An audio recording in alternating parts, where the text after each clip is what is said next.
I literally just finished Japanese mythology, and then I just thought, you know what? Let's just do it all together. Like let's do the deck description while it's still fresh in my mind. I beat the Gander slash Loki like 3 minutes ago. Let's just talk about it. Let's talk about Isis. Because I feel like this is pretty straightforward. Yeah, Isis herself doesn't really dictate the way you play. In the way that you get goddesses like Izanagi or even Odin, honestly. But I mean Ra, Izanagi, Loki, Amaterasu, like all of them, kind of their ability as a goddess dictates kind of what goes in the deck, what's good, what's bad, what you cannot play. Like Amaterasu cannot play Minotaur. It's terrible. Like it generates one thrower in the hand, and then if you put it on the field, it generates two, but your hand is now one less, so it only generates one. So it just does nothing for her. That's what I mean. Isis isn't like that. Isis is kind of like oh, what do you normally like to do? Well, just keep doing that thing, and I'm just going to make sure you get value out of it, yeah? So the stuff that I like to do, like Seaquake, yeah, I like just keep on doing that. Because now Seaquake does 30 damage to everything, and Isis is like, well, I'm just going to heal that up. And this is kind of the second aspect of Isis, is the concept of like effective health. Like she starts with 80 base health, but Isis really wants to take damage all the time. Because if you Seaquake and everything takes 30 damage, Isis takes 30 damage, whoever you're facing, like the enemy goddess, takes 30 damage. And then after 3 turns, she heals it up. Her effective health for that match is actually 110, of course. Like she effectively had 110 health for this matchup. And what this means is, like a single Seaquake after 3 turns makes Isis the tankiest goddess in the entire game. Like it's very hard to like grind her down, ping her down. You have to burst her down, and it can be very, very difficult. She's the tankiest goddess. Yeah, I mean that's a pretty accurate description. But she's also kind of like the most generic in a lot of ways. Or out of the goddesses that I've played so far, she's the most generic because her ability just it is very kind of like base. Like healing 10 damage to all Egyptian units each turn isn't like some crazy ability. You're not going to be able to pull a win out of your backside. There isn't like some BS that you can do here, like Ra can do, where she's just like dropping 2 eggs like round one, so you've got nowhere to place units, so you have to attack with your goddess, but that's a devotion negative trade for you, and then she just puts down another unit, and you're just like, oh come, like Isis has none of those like complete BS tactics. She's just like a generically good goddess. You still kind of build your board the normal way. Cards are worth what they're always worth. She doesn't get any like devotion buffs to them. She's just like a good basic generic goddess who will take what you normally do and just makes it just a little bit better. You'll get a little bit more value out of it than you normally do. With that in mind, honestly, the deck itself is kind of like a generic deck. You don't build too specifically for Isis. There are a couple of considerations. Like there are a couple of things that she has that other goddesses don't. But this deck is very kind of standard. Like it's got all the like the good old boys in it, all the stuff that I like to have, like Armageddon, Earthquake, Seaquake. It goes without saying, like these are in almost every deck I have for good reason. I think, like sometimes you need that emergency panic button. Armageddon is that panic button. If the board state just gets out of control and you cannot save it, it's just not possible. Armageddon just allows you to go, okay, fine, clear everything, let's start again, let's try again, and this time, let's win it, preferably. Like a single copy of Earthquake, Seaquake. Isis does love Seaquake, but like I started with like 3-4 copies of Seaquake, but it's just not worth it. Like it doesn't really accomplish anything. Isis's ability really is only best in terms of her and like effective health. I don't think it's worth building around Isis's ability in terms of units. Take for example Sphinx, right? Like Sphinx is a unit I like anyway, and it's not in because of Isis's ability, right? I did not think, oh, Isis's ability means that if I Seaquake, Sphinx will go down to 10 health, and then like it'll heal itself back up to 40. Oh, that's such great value, I've got to play Sphinx. That's not it. Sphinx is in for the standard reasons you play Sphinx. The issue is like if you build around that, what happens is you see Quaker's Isis, and your Sphinx is down to 10 health, and then your opponent goes, oh, what's that? 10 health Sphinx? Oh, not a problem. Here's a Minotaur for 4 cost, and then it attacks for 8. There you go, 12 devotion. I've just killed a Sphinx, and you're like, well, you know, like Ice's ability didn't do anything. It's too difficult to help your troops with Ice's ability, is what I'm trying to say. Like, Egyptian cards aren't that chunky in the first place, like 30, 40 health. So Seaquake is still just putting him in like the danger zone. So don't play around that, you know. Like, so actually Isis doesn't love Seaquake as much as it seems. It does give her effective health though. Like, effectively after a single Seaquake, she goes up to 110 effective health for that match. Phoenix eggs, mummies, also like 2 standards that I really, really enjoy. I'm not sure about 4 copies of it because it's not super important in Isis in the way that it is like super important in Ra. But I love the way that it only costs 3 devotion, you know, and it is just so difficult to like get a positive value trade out of this. Like, you put it down for 3 devotion, your opponent attacks it, almost doesn't matter what attacks it, you know. Like, it could be a Ningyo with 4 attack, you still made like 1 devotion out of that, you know.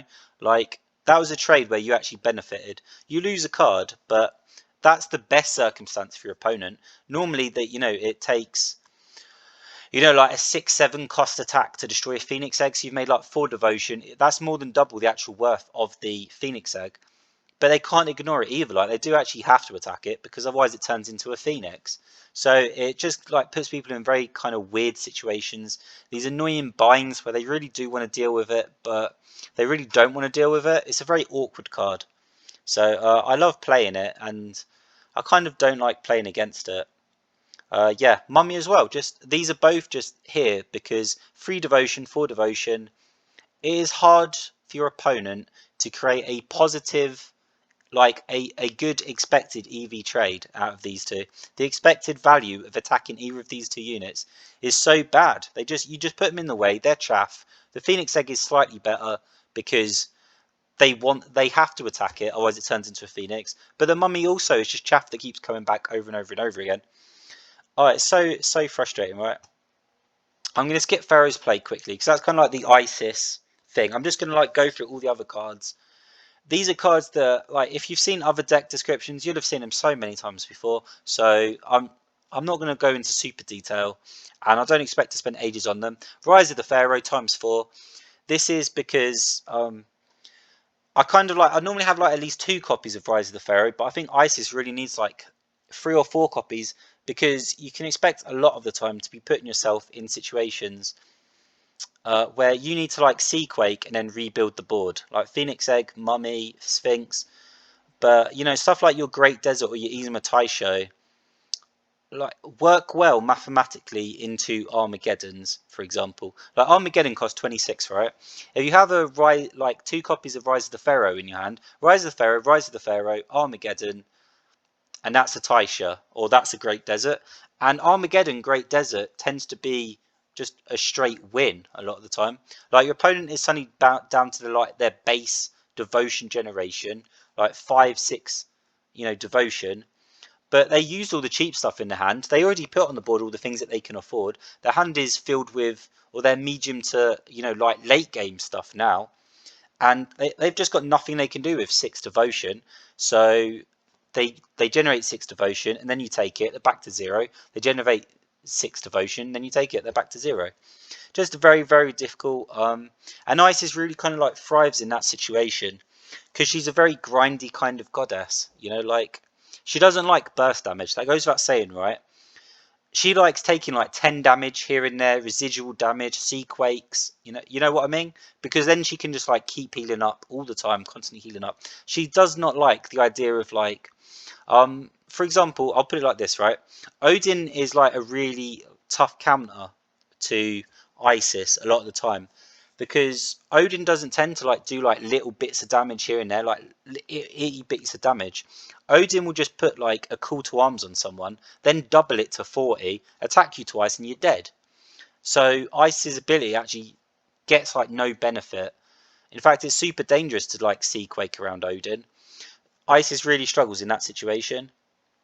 I'm just gonna like, okay, yeah. So time reflow. I'm gonna quickly talk about, yeah, like I expect you've probably like read other deck descriptions if you're watching this deck description, but just in case, I'm still going to like go over the cards and why I like them, even though I always seem to go over the cards and talk about why I like them. So time reflow, it allows you to use your grave as a toolbox. You know, effectively time reflow just reads as this is another copy of Seaquake or Rise of the Pharaoh or Everflowing Sun. Whatever's in your grave, this card turns into, you know.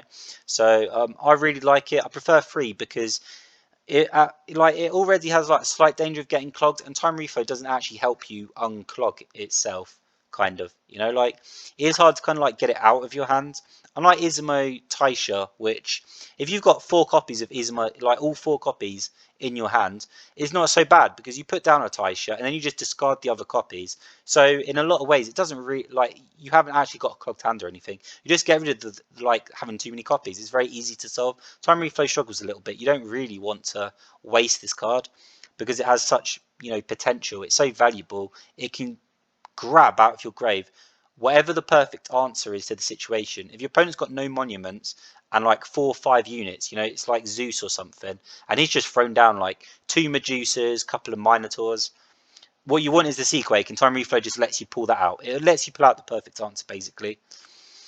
Soul extraction, I think this is super key. I'm playing on insane mode, which means your opponent starts with a devotion bonus at the start of matches, and this is something like you always need to try and deal with if you possibly can, because towards the end they get like 8 bonus devotion, and that's just a Fushimi right there, which, you know, if they, a lot of the time if your opponent puts down Fushimi turn 1, it's just over. Like that's 5, you know, bonus devotion generation they're getting, and that is just too much. That's like double.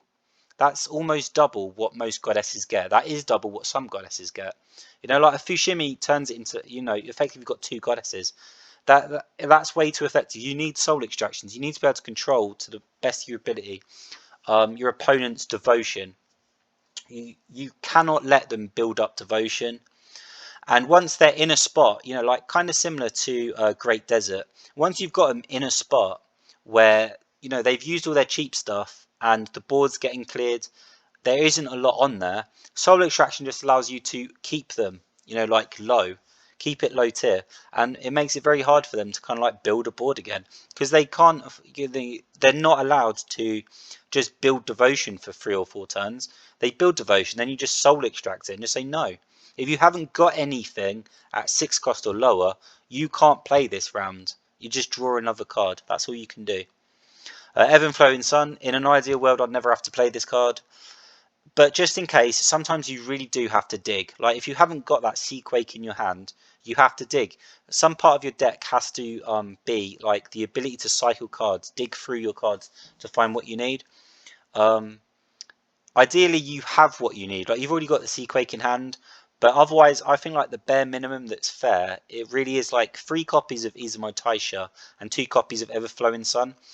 If you've got that in your deck and you still can't find what you need by turn 5 or 6, that was just unlucky. Honestly, like just trying to like run through the maths, that's just a point where, you know, you've got like, you need like an Armageddon or a Seaquake. That's 5. That's 1/8 of your deck right there. You know, that's 12% of your deck right there. And then if you're like constantly every turn just drawing, discarding, drawing 2 cards, you know, like this is enough to thin your deck to what is effectively 32 cards plus Taisha, which thins it even further. You like every single turn it actually, you know, like effectively thins your deck. So normally in most games your deck is actually around like 27, 28 cards. That's on average, like throughout an entire match. Your deck is actually like closer to 28 cards. You just throw all the stuff you don't want while digging for the thing that you need. So if through 28 cards you still haven't found one of these 5 cards, you know, that is just very unfortunate. Like that is a bit unlucky. That is very unfortunate. So because that includes your base hand of 5 cards as well, which you can mulligan. So if you anyway, I'm going on that about that a bit too much. I'm just talking about like digging, cycling. I think all decks need like some degree of this. Everflowing Sun, I don't like taking more than 2, but you have to have 2 just on those times where you just don't have it in your hands and you really need it. You really need it. Call to Arms goes with Sphinx, Battle Plan. These three all kind of work together. You know, like Sphinx, I absolutely love. It's one of my favourite cards. Four for 10 is amazing value. You know, 4 devotion per 10 damage is already amazing value, right? This is one of the best stacks in the game. It's absolutely vicious. It originally started when I played Ninkyo, and I realised like how great that sort of card is. And then when I played Ra, you know, of course I was looking for the Egyptian equivalent. Sphinx is Ninkyo, but it's 40 health, not 30 health, which does make a significant difference a lot of the time. But other than that, it is just as like vicious. Like it is really crazy. Like it's already a great attacker. Like really amazing. Call to Arms, Sunny turns it from, you know, 4 devotion per 10 damage, which is already considered great, to 2 devotion, which is considered like crazy. The comparison is always Athena, because she's like one of the best beat sticks in the game. But Athena has 2.5 devotion per 10. 2 devotion per 10 is already crazy. Battle Plan makes that like even crazier. Like you don't need the Call to Arms really. Like Sphinx is already great. It can end games on its own. But a Battle Plan means that instead of 4, you only pay 3. Which means that it's 25% cheaper effectively. Like it's 25% cheaper. And then if you've got 2 battle plans, it's actually exponential in that respect, because it's 33% cheaper. The second battle plan's 33% cheaper, and then the third battle plan's 50% cheaper, if that makes sense, because, you know, 3 to 4, 25% difference, and then 2 to 3, that's a third, and then 1 to 2, 50%. So if you like, battle plan is already crazy on Sphinx because it's so incredibly cheap, and then multiple battle plans turns it into just something stupid. Like 2 battle plans already gives you great value, but this is just like an end game. Call to Arms or battle plan on a Sphinx is just a value generation machine.